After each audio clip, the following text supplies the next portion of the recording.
Hi guys, FM Campbell here again. As you can see, this is the fourth update of the the fourth episode, technically the third update of the Man United series that I'm doing. Gonna go straight into it. Put in the comment section below if you think there's something that I shouldn't have done. There are things that I know I shouldn't have done, but you'll see what I mean. So how did we get on? As you've seen in the previous episode, we'll start off with the fixtures. Where will we be? We'll be since the end of January, so we've got quite a bit to do. So we're here. So we just played the West Ham game, drew 0-0 in the FA Cup fourth round, so they took us to a replay. So we've gone to the 1st of February, so we'll start from here and work our way through. We'll go through the fixtures first, then we'll go and have a look at what happened throughout the season and whatnot anyway. So 2-0, we beat Swansea, away as well. Kagawa getting on the score sheet twice. We then had the replay against West Ham where we took again, it was a 0-0 and it took us penalties to beat them. I did play a slightly weakened team, as you can see, with Hoffman in there. Welbeck played in the left, Fletcher, for example. So we went through anyway. Then went to Sunderland, away again, where it was Valencia, Rooney and Mata getting on the score sheet and we won 3-1. Then we played Fulham at home at Old Trafford, Nemanja Vidic getting the single goal. We then had another FA Cup game, which again was a draw, this time 2-2, again a weakened lineup with Smalling and Welbeck getting on the score sheet. We then played Real Madrid in the knockout round of the Champions League, where we managed to beat them 2-1. It was Juan Mata and Vidic getting the goals for us. And then we returned to Premier League action with a 4-0 victory, which was an amazing victory against one of our big rivals, Liverpool. I can't stand Liverpool. Phil Jones with a goal, and along with Kagawa, Fletcher and Evans. And then we played the FA Cup replay 5th round against Nottingham Forest, where we managed to win 3-1 with Januzaj, Welbeck and Cleverley getting on the score sheet for us. We then played Hull, where we smashed them 5-0, Valencia getting 2, Kagawa, Fellaini and Vidic getting 1 each as well. Then we didn't need a draw in this one. We beat Swansea 3-1 in the FA Cup 6th round, where Ferdinand, Kagawa and Welbeck scored. We then got absolutely trounced in the Champions League, where we lost 4-1. And when I say trounced, I mean trounced. I mean, you know how good a season Kagawa was having, and he had a 5.7, for example. Wayne Rooney got the single goal for us, and it was actually Ronaldo that just tore us apart. We then returned to Premier League action by turning on the style, beating Crystal Palace 5-0. Januzaj, Welbeck with a hat-trick and Hoffman. And then we played West Ham in the league, where we beat them 1-0, Vidic scoring for us. Then we played Aston Villa at home and won 1-0 with Valencia getting on the score sheet. We then had a bit of a dip in form, where we lost 2-0 to Arsenal, and then we lost 1-0 to Chelsea. They were both played away. We then managed to win the semi-final of the FA Cup against Tottenham, again on penalties, so 3 times we needed penalties. And then we absolutely tore City a new one. They scored an own goal, Mata getting 2 and Wayne Rooney getting 2. 9.7 Rooney played, it's just so good. And then Newcastle we beat 2-1 at home with Florenzi and Mata scoring. We then lost 4-1. We'd already won the league by this point, so I decided to play a weakened team. Volland was finally back fit. Well, I say fit, he was almost fit, and we also went down to 10 men. We lost 4-1 with Kagawa getting the consolation goal. We then drew with Southampton, bearing in mind we'd already won the league at this point. We then drew with Southampton 2-2, Nathaniel Klein against his old club and Kagawa scoring. And then we beat Norwich on the final day of the Premier League season 2-0, Wayne Rooney and Juan Mata scoring for us. We then, as you saw in the previous episode, where I played the FA Cup final live.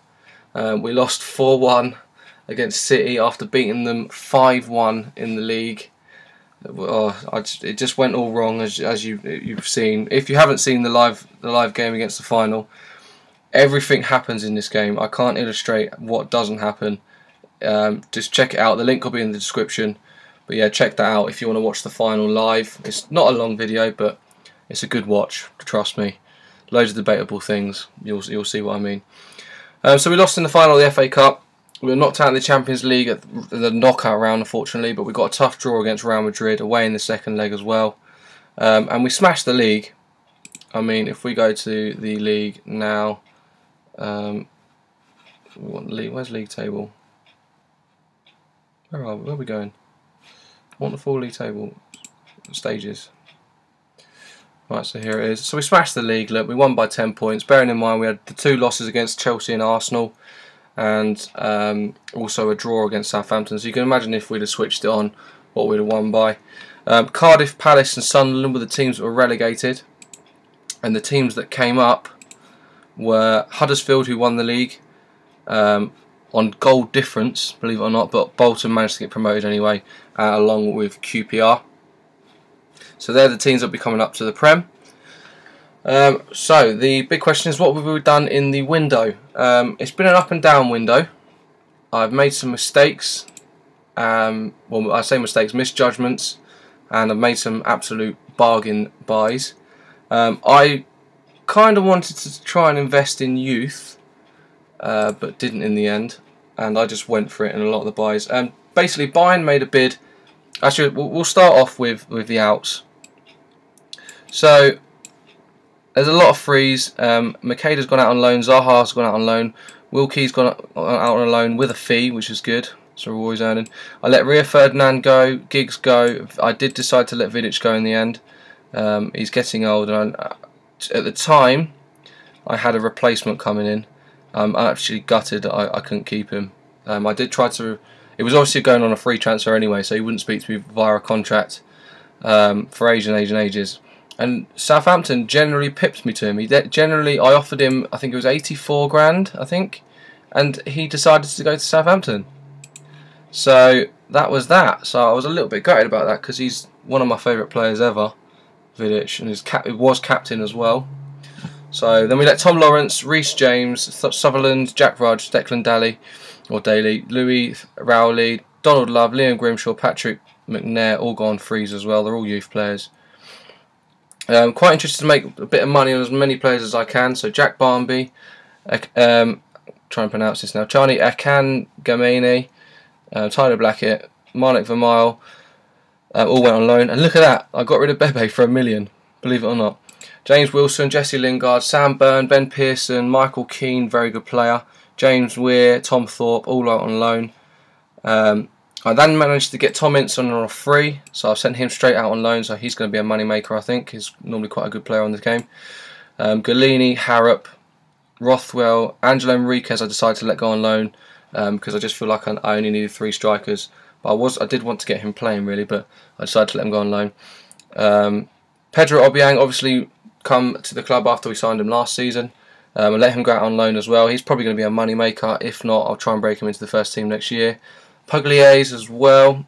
He's gone out on loan again, but he's playing first team. He's a key player for Stoke, so I mean, he's getting to look a very, very good player. So I'm really, really pleased with how it's going. But yeah, he's a key player for Stoke at the moment.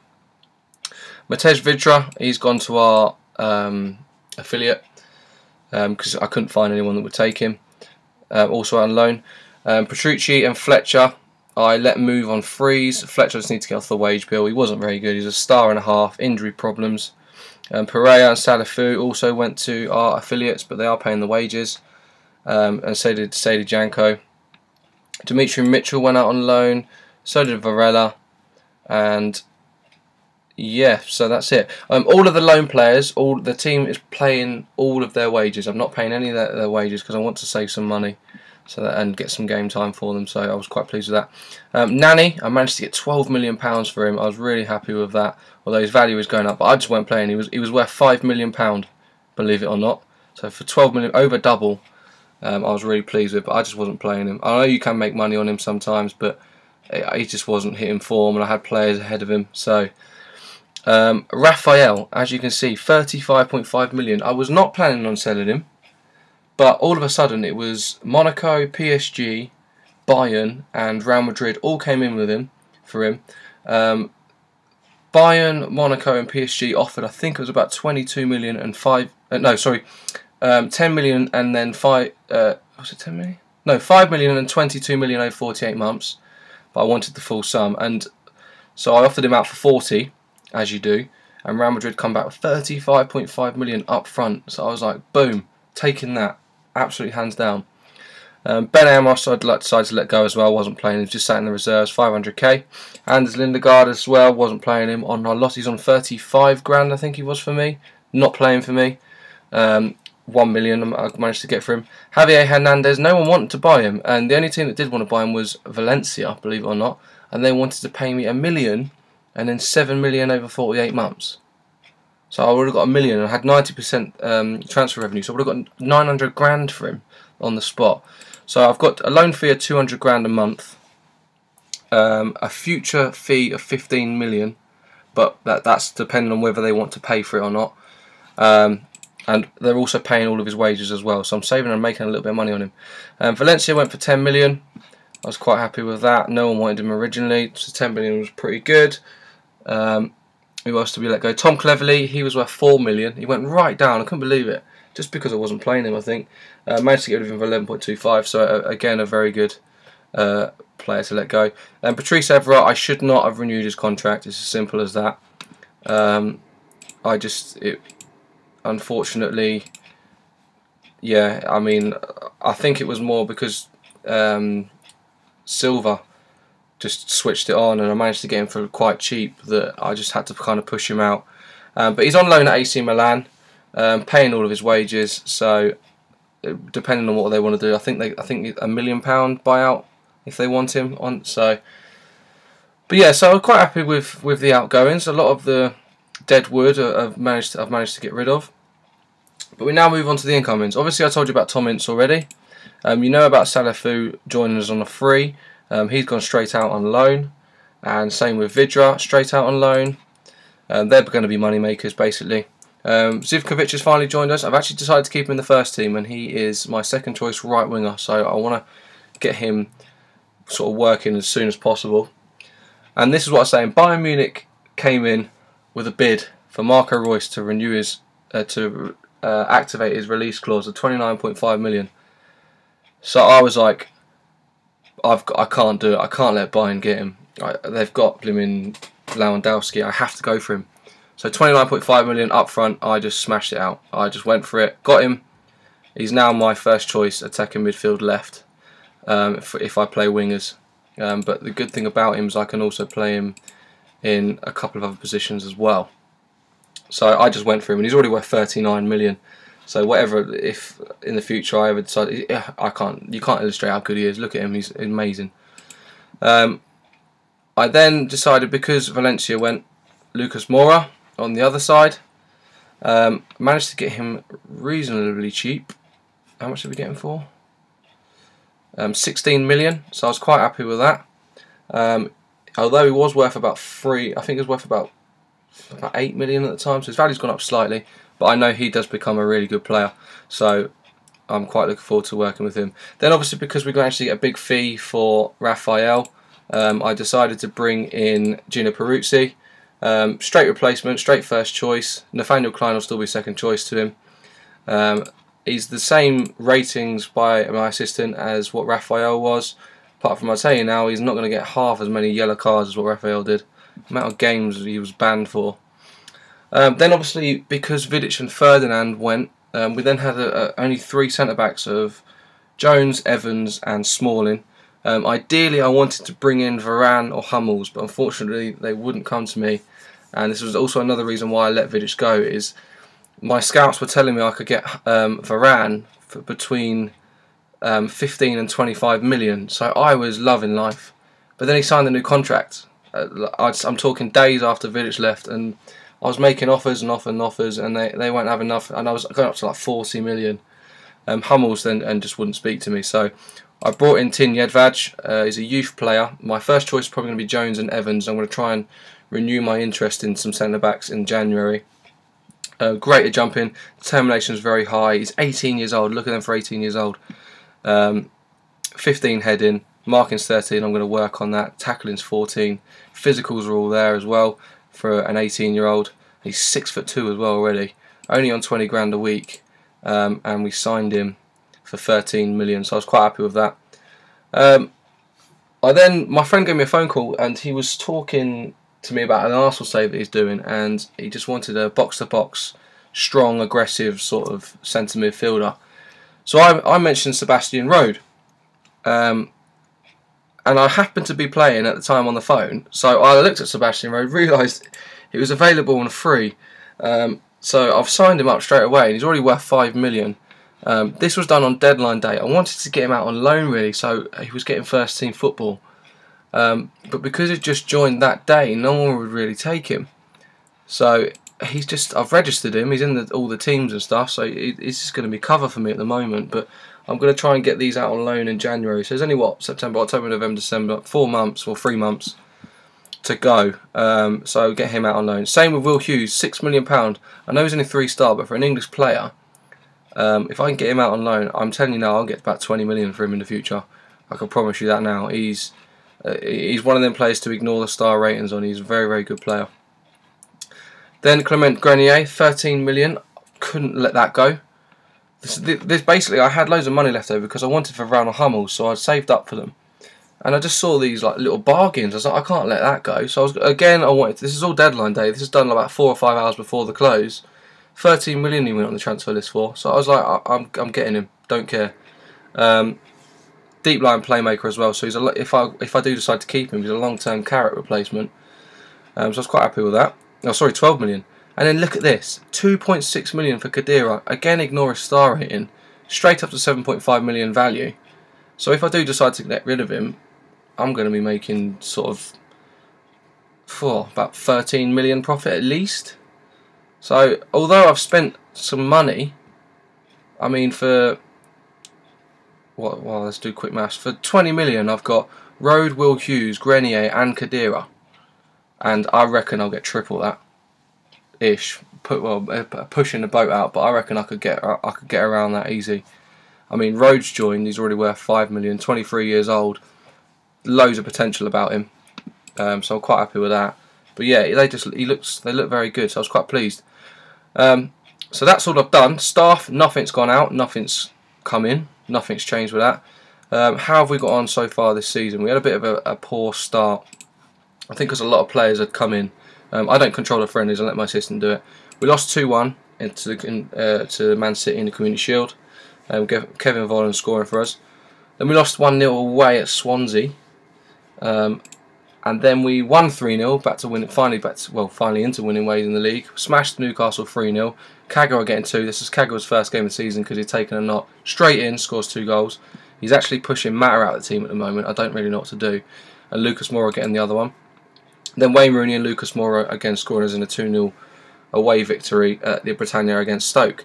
So, I mean, there's not really much to report. We're 7th in the league after 3 games, 1-2. So Chelsea are top, along with Villa and Liverpool, but we'll catch them. Royce with 2 assists already, so we're my 2 signings with Lucas Moura getting 2 and Royce getting 2 assists. I was quite happy with that. Champions League wise, what do we want? We want competitions. Where am I going? Yeah, competition. I'll tell you what. Let's just go to information. So Champions League wise, obviously Everton and Newcastle somehow made Champions League football along with me and Chelsea. So they're in the group stages. No Arsenal, no City, or Liverpool. We have drawn Juventus, Panathinaikos, and Grasshopper. Or Grass. Yeah, so it's a nice group. Juventus are going to be a tough one, but with Panathinaikos and Grasshopper I was quite pleased. The other groups, Barcelona, PSG, Sparta Prague, Everton in Group A, then our group in Group B. Group C, Benfica, Dortmund, Spartak and Rosenborg. Group D is Valencia, Galatasaray, Steaua Bucharest and Freiburg. Then in Group E it is Porto, Napoli, Hanover and Dynamo. In Group F, Chelsea, Olympiacos, Anderlecht and Monaco. G, Bayern, PSV, Newcastle and Real Valladolid. And then Group H is Real Madrid, Lazio, Dynamo and Slavia. They are Slaven Bratislava.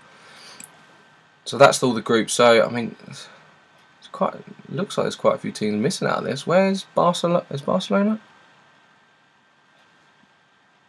Yeah, Barcelona are in there. That's probably the group of death in there. Barcelona, PSG, Everton, Sparta Prague. Oh, Real Madrid are there. No Atletico. Obviously no City or Arsenal. Is there a shulker, considering they made the final last season? No shulker. So there's a lot of teams missing. There's probably more that you can think of that I've not thought of. So yeah, I mean, PSG are in there, obviously Monaco are in there, so no Lyon, no Marseille. But yeah, so that's who we've drawn in the Champions League. I think that's all I need to cover. Finance-wise, so we'll look at the budget. So at the minute, if you want to comment who I should go and get, bearing in mind I've got a lot of players that will be going out in either January or the end of the season. I mean, I can raise up to £20 million if I adjust the budget, so there's still money there. But yeah, that's pretty much it. So put in the comment section below if there's anything you think I should do, anything I should add or get rid of, or what you would change. Don't forget to follow us on Twitter at FM Campbell. So yeah, that's pretty much everything. Thanks very much for watching.